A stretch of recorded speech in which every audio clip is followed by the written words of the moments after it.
Good morning students. Today we discuss about the next some of the terminologies regarding to lesson number 3 inheritance and variation. So first we have to discuss about alleles or the allelomorphs. Allelomorphs is a long form for particular one of the gene or the factor. And shortly we are not every time use as a word allelomorph. So shortly known as to be the alleles. So alleles or allelomorph is one of the word.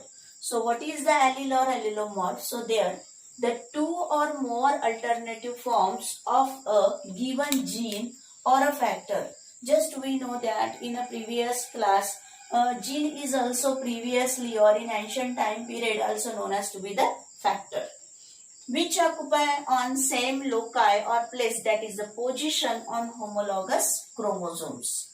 So first we have to know that what is the homologous chromosomes. Already we have to study in 11th class. What is mean as homologous chromosomes? There may be two chromosomes which are making with each other paired, but such a pair which can be have one chromosome coming from the parent as father and another one chromosome from pair coming from the parent as mother.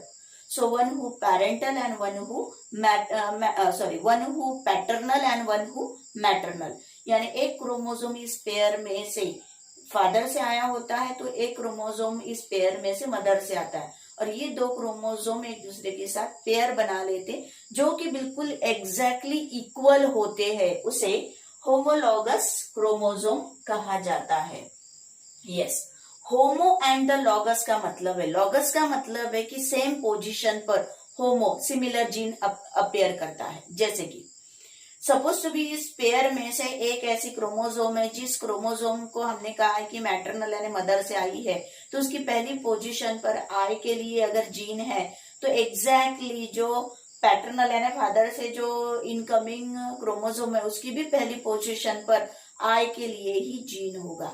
Suppose maternal chromosome पर दूसरी position पर skin के लिए अगर gene है तो paternal की दूसरी पोजीशन पर क्रोमोसोम पर वही बिल्कुल स्किन के लिए ही जीन होगा.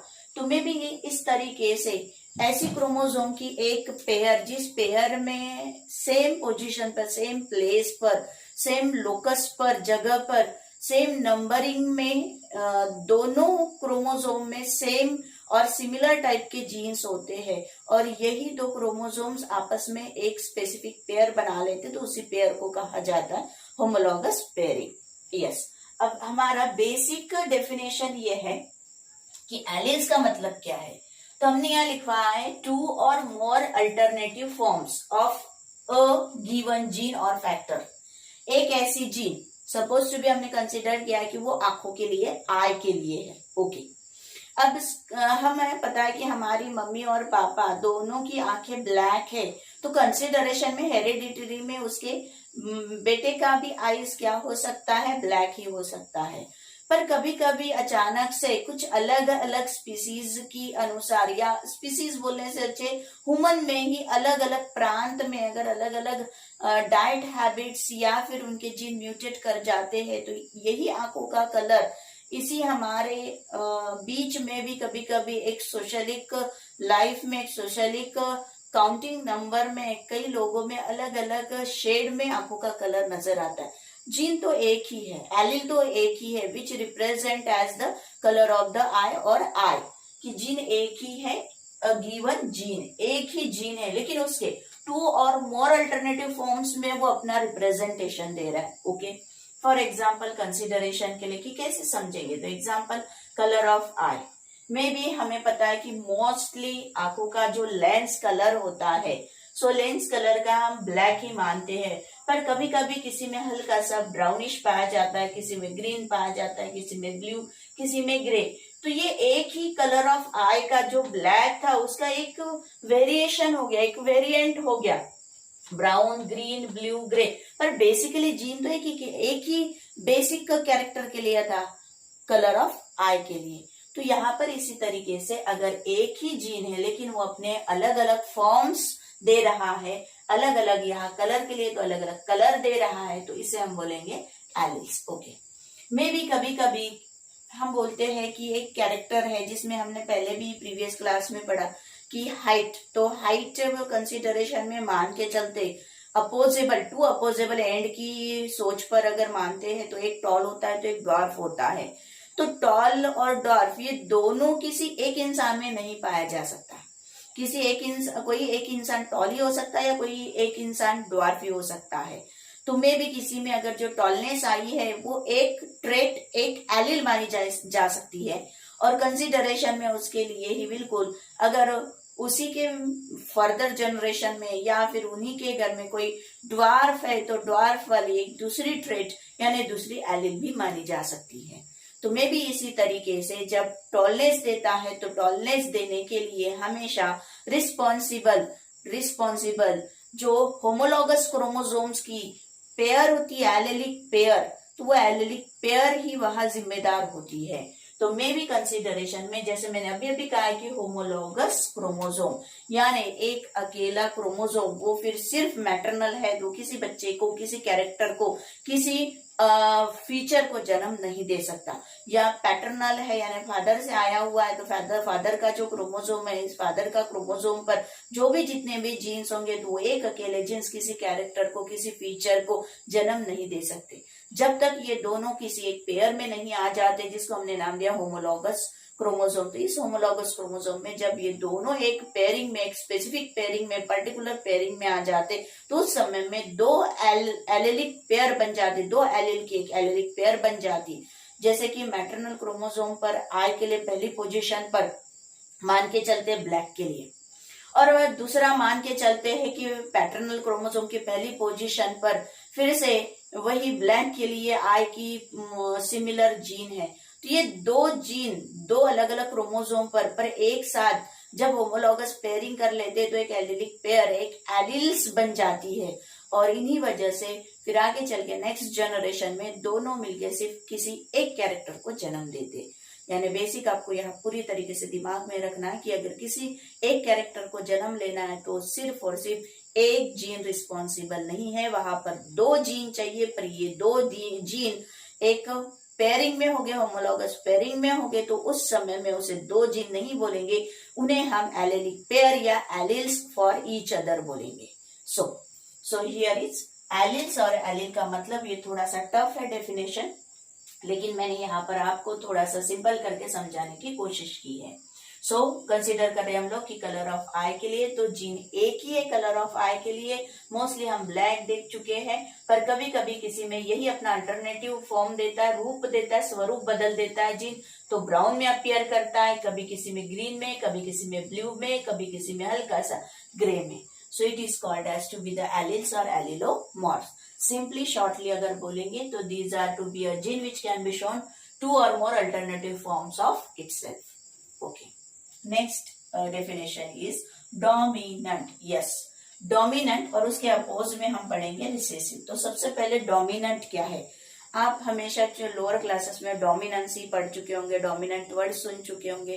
तो यह डोमिनेंट का कंसीडर करते हैं कि it is an just to be the higher position, it is just to be have an richest character or maybe it is an toppest character, और हम ऐसा बोल सकते हैं कि उच्च दर्जे वाली, जो भी किसी का ऊंचा दर्जा है तो उसे हम डोमिनेंट बोल देंगे। तो यहाँ पर भी यस, हमारी बॉडी में भी ऐसे कई सारे जीन्स है, जो जीन्स अपने आप में कुछ ऐसे हाईली एबल होते हैं, हाईली रिप्रेजेंटेटिव होते हैं, जो पहले अपने आप को एक्सप्रेस करते हैं, दूसरे जीन को उंडेल देते, दूसरे जीन को अपने साथ होने के बाद भी उन जीन को एक्सप्रेस होने नहीं देते, वो खुद को ही एक्सप्रेस करते, इवन वो एलेलिक पेयर में होने के बाद भी, और उन्हें एक्सप्रेस करने के लिए एलेलिक पेयर जरूरी है। तो एलेलिक पेयर में होने के बाद भी दो जीन एक साथ है, लेकिन उसमें से कभी कभी कुछ ऐसे जीन होते हैं जो अपने आप को पेयर में बंधने के बाद अपना एक पर्सनल रोल प्ले करते हैं। तो ऐसे कैरेक्टर को, ऐसे जीन को डोमिनेंट कहा जाता है। तो कंसीडर करते हैं, इसे समझने की कोशिश करेंगे। डोमिनेंट का डेफिनेशन बेस पर it is N allele. Yes, ये एक एलील है, ये एक जीन है, मान के चलना है हमें। दैट एक्सप्रेस इट्स ट्रेट्स, वो अपना ट्रेट एक्सप्रेस करने वाला है, even in the presence of its alternative allele, उसके साथ उसकी होमोलॉगस पेयरिंग में, एलेलिक पेयरिंग में इसका अपोजिट भी ट्रेट प्रेजेंट है। अल्टरनेटिव एलील, उसका दूसरे ट्रेट के लिए दूसरा एलील भी प्रेजेंट है, दूसरा जीन भी उसके पेयरिंग में है। तो दो अलग अलग जीन अगर दो अलग अलग ट्रेट्स को रिप्रेजेंट करते हैं तो उस समय उसे हेट्रोजाइगस कंडीशन कहा जाता है। Okay, as well as express itself in next, that is F1 generation. और हमेशा ये पेरेंट से आते हैं जीन, और पेरेंट से अपने आप को एक्सप्रेस करके डोमिनेंट कब बोलेंगे, जब ये अपने आप को अगली पीढ़ी में, नेक्स्ट जनरेशन में, जिसे शॉर्टली साइंटिफिक बेस पर F1 फर्स्ट फिलियल जनरेशन कहा जाता है, जो पेरेंट से जस्ट जन्म लेती है पहली जनरेशन, तो उसे F1 शॉर्टली F1 जनरेशन कहा जाता है। उसमें ही ये ट्रेट्स अपने आप को एक्सप्रेस करती हैं। चलो अब ये डोमिनेंट कैसे समझेंगे, डोमिनेंसी क्या होती है, हमारे इस लेसन के बेस पर हम देखेंगे। एक एग्जाम्पल के साथ आपको समझाने की कोशिश कर रहे हैं। सपोज हमने कहा है कि height is one of the character, और हाइट के दो ट्रेट्स हमने पढ़े, एक टॉल है तो एक ड्वार्फ है। ओके, साइंटिफिकली हमें शॉर्ट फॉर्म में अगर उन्हें लिखना है, उन्हें दिमाग में कैप्चर करना है या स्किल बेस पर उसे सॉल्व करना है, तो शॉर्टली टॉल का कैपिटल T करके रिप्रेजेंट किया गया है टॉलनेस के लिए। अगर कोई पर्सन टॉल है तो उसे शॉर्टली अगर रिप्रेजेंट करते हैं तो में भी कैपिटल T बोल दिया गया है एज कंसिडरेशन में कैपिटल लेटर के साथ। और दूसरा ट्रेट है ड्वार्फ, तो ड्वार्फ को रिप्रेजेंट करने के लिए सेम लेटर है लेकिन small letter as small T करके। अब यहाँ पर हमने क्या कैरेक्टर है हाइट की दो वेरिएंट, दो अपोजेबल डिटेक्टेबल ट्रेट से, एक टॉल है एक ड्वार्फ है। तो टॉल कब पता चलेगा, जब हम हमारी एक्सटर्नल विजन से देखेंगे, आंखों से देखेंगे, यानी ये उसका एक्सटर्नल कैरेक्टर जो हमें आंखों से नजर आ रहा है। तो ये टॉल उसका एक्सटर्नल अपीयरेंस, जिसे अब हम आगे पढ़ने वाले एक स्पेसिफिक डेफिनेशन के साथ, जिसे फिनोटाइप कहा गया है। बिल्कुल उसी तरीके से एक ऐसा पर्सन है जो ड्वार्फ है, ठिंगना है, तो ड्वार्फ एक दूसरी उसकी अपोजेबल ट्रेट हो गई। तो ये भी एक्सटर्नली हमें नजर आ रहा है कि वो ड्वार्फ है, ठिंगना है, पर उसके अंदर कौन सी जीन है इंटरनली हमें आंखों से नजर नहीं आता। तो उसके शरीर के अंदर का जो जेनिक कॉन्स्टिट्यूशन है, किसके लिए, tall as phenotype external appearance के लिए, तो उसे रिप्रेजेंट किया है जीन कैपिटल T टॉलनेस के लिए। बिल्कुल उसी तरीके से ड्वार्फ एक उसका डिटेक्टेबल अपोजिट ट्रेट है, उसका ड्वार्फ ये फिनोटाइप है, पर उसका जीनोटाइप रिप्रेजेंट किया, यानी उसके शरीर में ऐसा एक जीन है जो उसे ड्वार्फनेस दे रहा है, ठिंगनापन दे रहा है, तो उसे रिप्रेजेंट किया स्मॉल t। कंफ्यूजन ना हो कि ये एक जस्ट कैरेक्टर है हाइट, एक सिंपल सिंगल कैरेक्टर है हाइट, इस वजह से लेटर टॉल का पहला T इस्तेमाल किया है, तो आप बोलेंगे यहाँ D इस्तेमाल करना चाहिए था, नहीं। कंफ्यूजन हटाने के लिए, क्योंकि आगे हमें ऐसे कई सारी कैरेक्टर्स लेटर्स के साथ पढ़नी है, तो सिर्फ हाइट के लिए रिप्रेजेंट कर रहा है। पहला टॉल है, ऊंचा है, तो कैपिटल T, तो उसी का अगर अपोजिट वाला कोई ट्रेट है तो उसे हम रिप्रेजेंट करेंगे स्मॉल t से। यानी ये एक स्पेसिफिक डाटा क्रिएशन है जिसकी बेस पर हमें हमारी माइंड को सेट करना। हम हमारे माइंड में कोई दूसरी विजुअलाइजेशन नहीं लाएंगे या दूसरी क्लूज नहीं लाएंगे। कहा गया है कि टॉलनेस के लिए कैपिटल T कैपिटल लेटर से रिप्रेजेंट करेंगे, तो बिल्कुल उसी के लिए ड्वार्फ के लिए उसी स्मॉल t से ही रिप्रेजेंट किया जाएगा। सो मे बी अब जो पेरेंट्स है, पेरेंट्स हमें पता है मेल और फीमेल यानी मदर और फादर। तो मेल एज में भी टॉल है तो फीमेल यहाँ ड्वार्फ है, यानी फादर टॉल है तो मदर ड्वार्फ है। ओके, फिर मेल में बनते हैं मेल गमीट, फीमेल में बनेंगे फीमेल गमीट, नेचुरल है। मेल गमीट भी जो जीन के साथ होगा, टॉल है मेल तो मेल गमीट भी टॉलनेस वाले कैपिटल T जीन के साथ ही होगा। और फीमेल गमीट अगर ड्वार्फ है, स्मॉल t से रिप्रेजेंट किया जा रहा है, तो फीमेल गमीट भी स्मॉल t से रिप्रेजेंट किया जाएगा। ओके, तो यहाँ पर मे बी दो अलग अलग जीन है, तो हमने कहा कि इसी जीन को इस एलिल्स और एलिलोमॉर्फ्स की बेस पर अब हम इन्हें क्या नाम देंगे, हमने कहा है एलिल्स। ओके, अब यहाँ पर हमने कहा है कि इन दोनों के मेल गमीट और फीमेल गमीट जब जाइगोट में खुद को मेट कर लेते हैं, फ्यूज कर लेते हैं, तो इनकी पेयरिंग होमोलॉगस पेयरिंग। चलो आगे हम लोग होमोलॉगस पेयरिंग पर। तो होमोलॉगस पेयरिंग में बिल्कुल जैसे मेल गमेट और फीमेल गमेट में जो क्रोमोसोम्स है वो क्रोमोसोम जब एक साथ पेयरिंग बना लेते तो बिल्कुल उसी तरीके से कहीं पर कैपिटल टी के साथ स्मॉल टी यानी मेल गमेट में से एक क्रोमोसोम फीमेल गमेट में से सिमिलर क्रोमोसोम, ये दो क्रोमोसोम अपनी होमोलॉगस पेयरिंग बना लेते हैं और उसमें से अगर पहली पोजीशन पर टॉलनेस के लिए कैपिटल टी वाला जीन है और पहली पोजीशन पर में भी ड्वार्फनेस के लिए स्मॉल टी वाला जीन है, ये दोनों मिलके अपने आप में एक जेनिक पेयर बना लेते हैं। लेकिन यहाँ हम जेनिक पेयर नहीं, हम इसे नाम क्या देंगे, एलेलिक पेयर। और मे भी ये कैपिटल टी वाला नहीं, स्मॉल टी वाला पेयर नहीं है, तो ये capital T tallness with small T as a dwarfness के लिए है, तो इसे होमो नहीं, इसे होमोलॉगस क्रोमोसोम का हेट्रोजाइगस पेयरिंग बोलेंगे। अब ये जो जाइगोट है, जो हेट्रोजाइगस कंडीशन में ये आगे चल के फ्यूचर में किसी बच्चे को ऑफस्प्रिंग को जन्म देगा। यस, जाइगोट कैसा है, हेट्रोजाइगस है, बट जो ऑफस्प्रिंग जन्म लेने वाला है it must be tall due to dominancy as capital T. Yes, अब यहाँ पर जो भी बच्चा जन्म लेगा तो इस पेरेंट्स की ये पहली संतान है, पहली जनरेशन है, तो इस पहले जनरेशन में जैसे हमने अभी अभी कहा कि अपने आप को ऐसा एक जीन, ऐसे एक एलील जो अपने आप को पहली जनरेशन में फर्स्ट जनरेशन में ही क्या करता है, एक्सप्रेस करता है। तो जब भी ये इस जाइगोट से, इस पेरेंट से पहली संतान करके जन्म लेगा, पहली जनरेशन करके जन्म लेगा, तो हमेशा ये टॉल, भलाई हमें पता है उसके पेरेंट्स कैसे, एक टॉल है तो एक कैसा ड्वार्फ है, तो मे भी यहाँ पर हमेशा टॉल करके ही अगर वो जन्म लेता है तो टॉल के लिए कौन से जीन रिप्रेजेंट किए थे हमने, कैपिटल टी वाले लेटर से। तो यहाँ ये जो जीन है इस एलेलिक पेयर में से ये जीन अपने आप में क्या माना जाएगा, डोमिनेंसी कैरेक्टर शोन करेगा और इस जीन को डोमिनेंट कहा जाएगा। तो यहाँ पर टॉल ये कैरेक्टर, यहाँ पर इस एग्जाम्पल में टॉल ये कैरेक्टर क्या हो जाएगा, डोमिनेंट हो जाएगा। अगर डोमिनेंट समझ में आ चुका है तो उसी बेस पर रिसेसिव सो सिंपल है समझना। अब रिसेसिव क्या है, it is N allele that not, yes, जैसे हम बोलेंगे कि यहाँ पर नॉट, इस नॉट को आप अंडरलाइन करो, तो that not express it's traits even in the presence of its alternative allele in heterozygous condition only.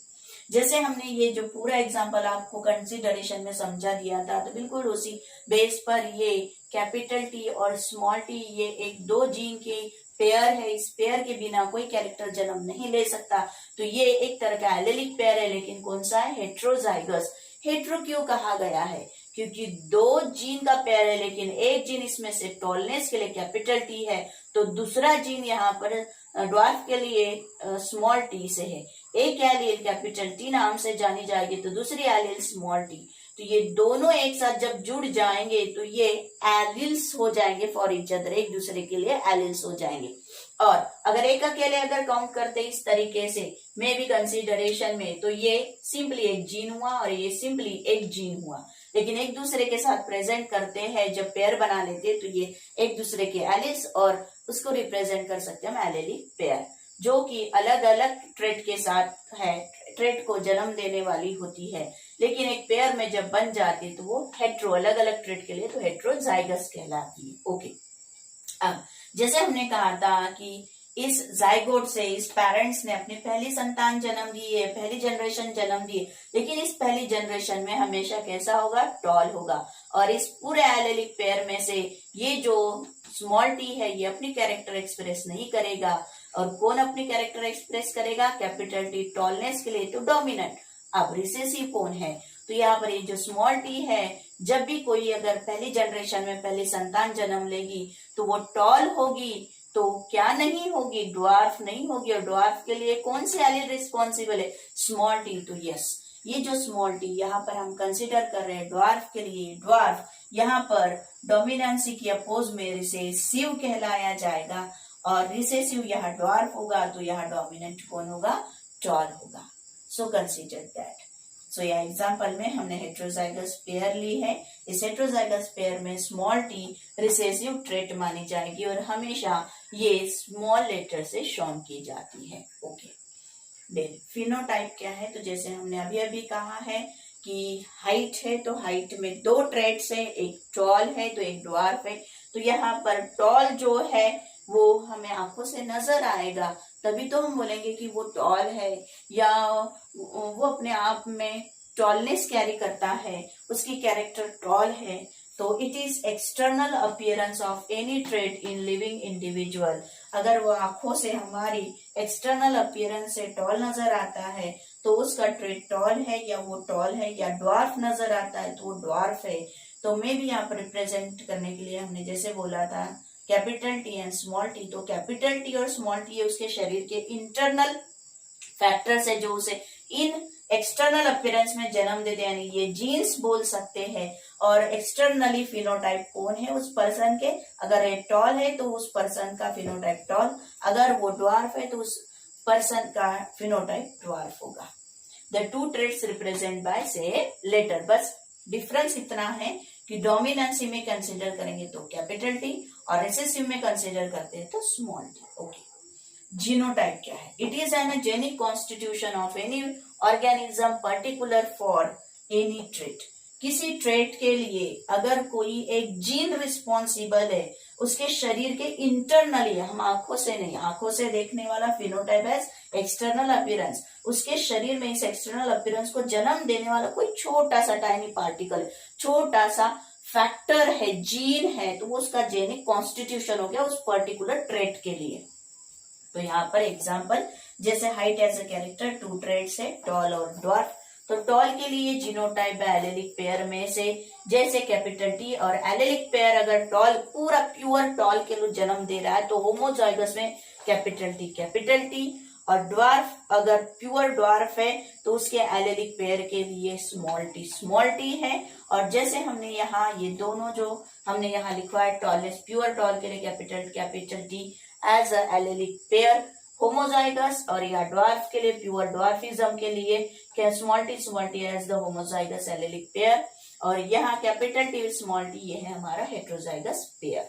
तो मे भी इस तरीके से जीनोटाइप अगर कोई टॉल है तो कैपिटल टी या otherwise heterozygous is capital T और स्मॉल टी। पर अगर कोई जेनेटिक कॉन्स्टिट्यूशन के लिए ड्वार्फ है तो उसके शरीर के इंटरनल जेनेटिक कॉन्स्टिट्यूशन में सिर्फ और सिर्फ small T but not a heterozygous. So in this way we have to consider some another terminologies, or for better understanding only we have to take as one of the basic example as the height as character.